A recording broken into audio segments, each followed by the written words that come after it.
গত 15 দিনে 4টি দেশের প্রধানমন্ত্রী পদত্যাগ ও গণ অভ্যুত্থানের মুখে দেশ ছেড়েছে। হঠাৎ করে একে একে গণ অভ্যুত্থানকে কিভাবে দেখছেন? অনেকেই বলছে এটা ইসলামের বিজয় ঘনিয়ে আসার আলামত।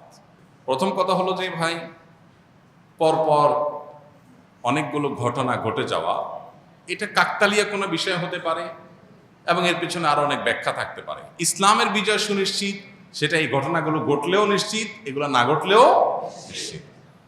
আজ হোক দুদিন পরে হোক, আল্লাহ তাআলা দ্বীন ইসলাম এবং সত্যের বিজয় আল্লাহ ঘটাবেন। আল্লাহ বলেছেন কুল জা আল হাক্কু ওয়া যাহাকাল বাতিল।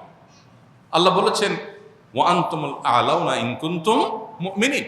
অতএব সত্যের বিজয় ঘটবে, সেটা আজ হোক দুদিন পরে হোক। হয়তো বিজয়ের আগে অনেক মূল্য দিতে হবে, অনেক অপেক্ষা করতে হবে, ধৈর্যের পরীক্ষা দিতে হবে, বহু চড়াই উতরায় যাবে, আশা ছেড়ে দিবে মানুষ, হয়তো তখন হবে। আবার হতে পারে খুব নিকটেই বিজয় অপেক্ষা করছে। তো এটার দিনক্ষণ সময় এগুলো আমরা কেউই জানি না। হ্যাঁ, কোরআন এবং হাদিসের বিভিন্ন বর্ণনাকে দেখে অনেক সময় আমরা ধারণা করতে পারি, কিন্তু চলমান বিভিন্ন ঘটনা প্রবাহ দেখেই কোরআন এবং হাদিসের কোনো নির্দেশের উপরে আমরা ব্যাখ্যা আরোপ করা সেটার সুযোগ নাই। এই জন্য এই সমস্ত ঘটনা দেখেই আপনার ইসলামের বিজয় খুব নিকটে টিকটে এই জাতীয় মন্তব্য করাটা অন্তত একজন দায়িত্বশীল মানুষের জায়গা থেকে এটা সঠিক হয় না। একজন মুসলমান এভাবে করতে পারেন না, কারণ অনেকগুলো ঘটনা পৃথিবীতে ঘটে। এই ঘটনাগুলো কেন ঘটাচ্ছেন আল্লাহ তাআলা ভালো জানেন। এগুলো নিছক কাকতালীয় হতে পারে, আল্লাহর কোনো হিকমা থাকতে পারে। আবার এটাও হতে পারে যে আজকের পৃথিবী, যে পৃথিবীকে আমরা সভ্য বলছি, আমরা সভ্য পৃথিবীর বাসিন্দা হিসেবে দাবি করছি, আমরা আমাদের নানান অপকর্মের মধ্য দিয়ে পৃথিবীটাকে বাস অযোগ্য করে তুলছি, শোষণের হাতিয়ার বানিয়ে রেখেছি। চকচকে তকচকে পৃথিবীর পেছনের লেয়ারে অত্যন্ত নির্মম এবং করুণ বাস্তবতা আছে, সেটা সাধারণ মানুষ বুঝতে পারছে। তাদেরকে নানাভাবে বিভ্রান্ত করে, বিপদগামী করে তাদেরকে ভুল বুঝিয়ে রাখা হয়েছে, মানুষ হয়তো বুঝতে শুরু করেছে। আজ হোক দুদিন পরে হোক, এই দুরবস্থার পতন, এই আপনার মিথ্যার পতন এবং সত্যের প্রকাশ পৃথিবীতে ঘটবে। এই ঘটনাগুলো তারই ধারাবাহিকতা হতে পারে, আল্লাহ তাআলা ভালো জানেন। হামাস নেতা আছে এই অজুহাতে ইসরায়েল সম্প্রতি কাতারে হামলা করেছে এবং সেখানে হতাহতের ঘটনাও ঘটেছে। কোন দেশ যখন এদের কাছে নিরাপদ নয়, তারপরও কেন তাদের বিরুদ্ধে সবাই ঐক্যবদ্ধ হচ্ছে না? কোটি টাকার প্রশ্ন। এ প্রশ্ন উত্তর এক কথায় বা সন্তোষজনক উত্তর দেওয়া আমার পক্ষে অত্যন্ত কঠিন। দেখুন, এটা তো আজকে নতুন ঘটেছে তা নয়। এর আগেই আমরা দেখেছি যে পৃথিবীতে একটা দেশে ধ্বংসাত্মক অস্ত্র আছে, এই অজুহাত দিয়ে সেখানে হামলা করেছে শক্তিধর দেশ। হামলা করে গোটা দেশ তছনছ করে একটা দেশের মানুষকে ধ্বংস করে দিয়ে, একটা জনপদকে ধ্বংস করে দিয়ে তারা ক্ষান্ত হয়েছে। কিন্তু শেষ পর্যন্ত সেই তথাকথিত ধ্বংসাত্মক অস্ত্র পাওয়া যায়নি। তাহলে এত বড় একটা ধ্বংসযজ্ঞ চালানো হয়েছে ভুল ধারণার উপর ভিত্তি করে, সেটার জন্য কাউকে সরি বলতে দেখা যায়নি। আজকের পৃথিবীতে আমরা বলি মববাজি করা যাবে না, আইন হাতে তুলে নেওয়া যাবে না, বিচারের প্রতি শ্রদ্ধা রাখতে হবে, কিন্তু এই কথাগুলো যেন গরিব মানুষদের জন্য প্রযোজ্য, গরিব দেশগুলোর জন্য প্রযোজ্য। যাদের পাওয়ার আছে তাদের জন্য এগুলো চলে না, তাদের জোর যার মূল্য তার এই নিয়মই তাদের জন্য চলে। এই জন্য 2025-এর পৃথিবীতে এসেও মুহাম্মদ সাল্লাল্লাহু আলাইহি সাল্লাম কিভাবে রাষ্ট্র পরিচালনা করেছেন, তিনি কিভাবে বৈশ্বিক সংকট মোকাবেলা করেছেন, তার আদর্শ কি ছিল সেটা দেখবার মতো। কেউ পৃথিবীতে, ইসলাম এবং মুসলমানদের শত্রুরাও কেউ দেখাতে পারবে না মুহাম্মদ সাল্লাল্লাহু আলাইহি সাল্লাম কিংবা তার 4 খলিফা 30 বছর শাসন করেছেন এবং অর্ধ পৃথিবী তাদের পায়ের তলা একটা পর্যায়ে এসেছে।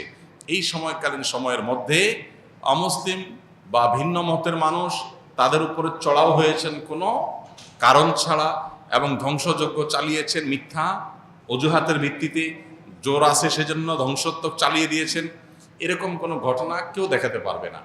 অতএব আজকের এই অস্থির, অশান্ত এবং সভ্যতার ভেগধারী অসভ্য পৃথিবীকে সভ্য বানাতে হলে মুহাম্মদ সাল্লাল্লাহু আলাইহি সাল্লামের আদর্শ ব্যক্তি থেকে রাষ্ট্র এবং আন্তর্জাতিক জীবন সর্বত্র চর্চা করার বিকল্প কোনো পথ আমাদের সামনে খোলা নেই।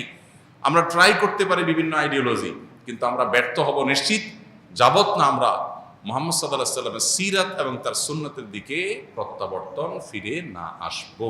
আল্লাহ আমাদেরকে ফিরে আসার তৌফিক দান করুন। কাতার আমেরিকার বন্ধু রাষ্ট্র, মিত্র দেশ, আর ইসরায়েল আমেরিকার সাথে ঘনিষ্ঠ সম্পর্কের কথা আমরা কে না জানি, তাদের ইশারা ছাড়া কিছুই করে না, সেটা আমরা কে না জানি।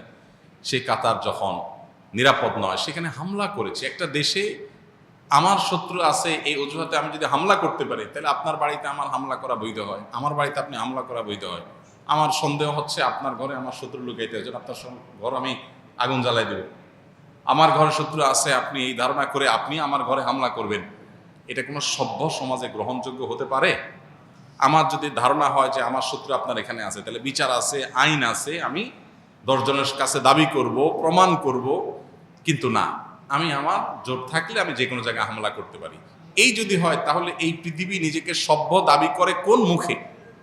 কোন মুখে নিজেদেরকে সভ্য দাবি করে যে তার ক্ষমতা আছে দেখে সে যে কোনো জায়গায় হামলা করতে পারবে এবং অসহায়ের মতো সবাই সে চেয়ে চেয়ে দেখবে? তাহলে গরিবদেরকে কেন বলা হয় মববাজি করা যাবে না?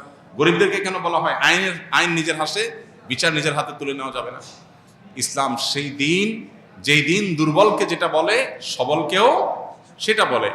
একজন সাধারণ সাহাবী যে অন্যায় করতে পারতেন না, স্বয়ং রাষ্ট্রনায়ক মুহাম্মদ সাল্লাল্লাহু আলাইহি ওয়াসাল্লাম সে অন্যায় করতেন না। এটাই হলো ইসলাম আর আজকের এই তথাকথিত সভ্যতার ভেগদারি পৃথিবীর পার্থক্য।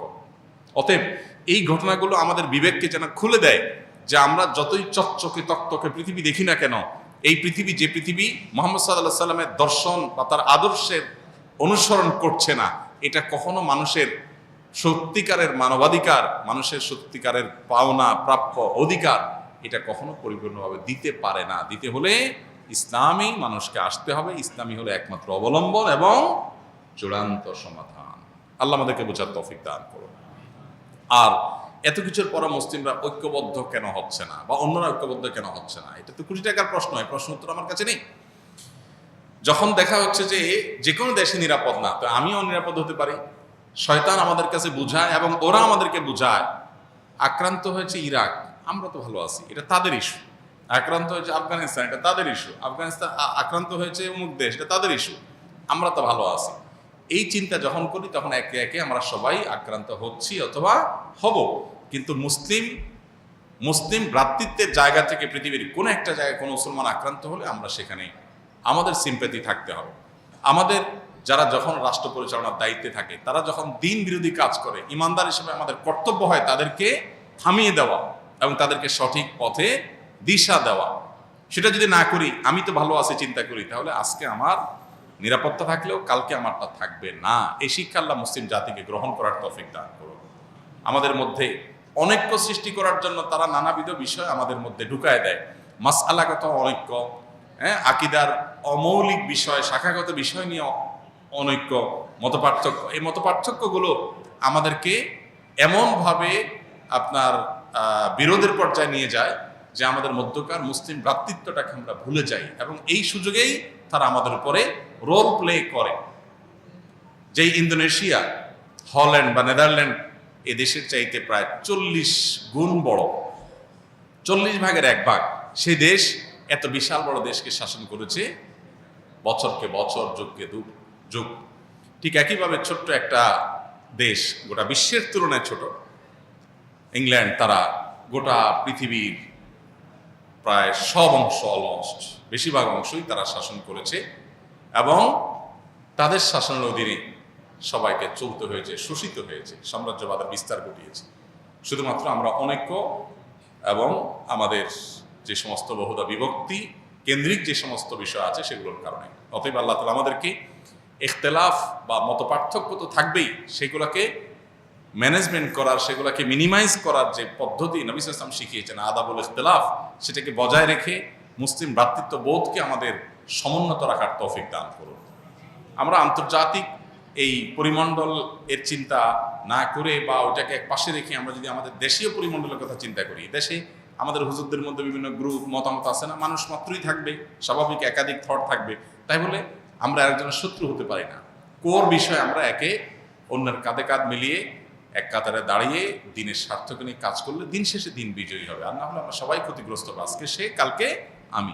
আল্লাহ আমাদের বোঝার তৌফিক দান।